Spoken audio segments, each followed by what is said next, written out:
ปลาซอยแหนมปลาตักเสร็จเรียบร้อยแล้วพร้อมจับแต่ว่ามันมีผลครับเลยจะเพิ่งออกเพิ่งเดือดเอาเลยเพิ่งในเพิ่งลุ่มออก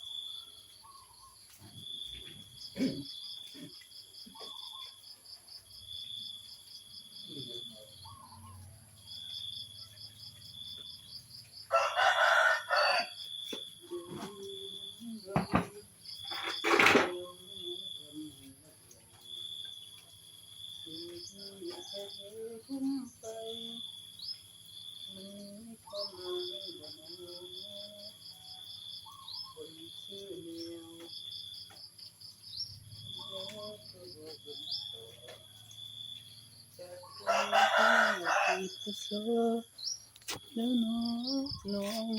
แววมาเด้อมาตากผ้าซอยแน่ผ้ากะลายเท่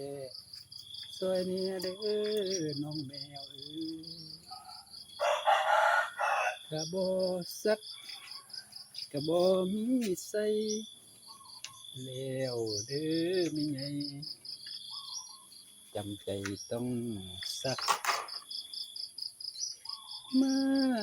เด้อมาตากซอยกันคนละอันสองอันเดี๋ยวมันก็เลี้ยวไปเอ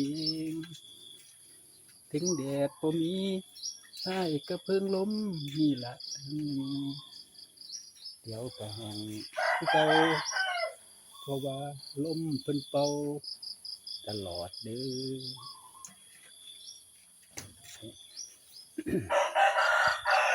พี่น้องสักแล้วก็ต้องตากเนาะฝนสิตกก็ตากคือเก่านะ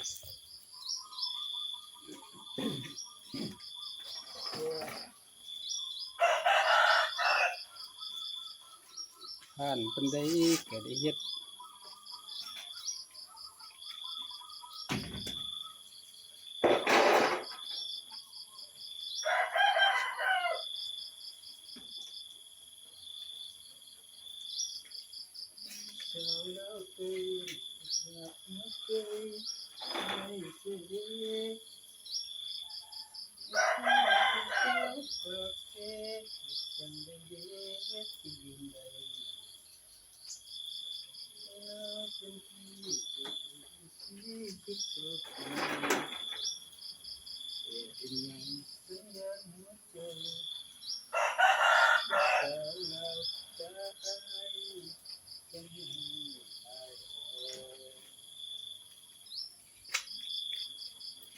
เรียบร้อยพี่น้อง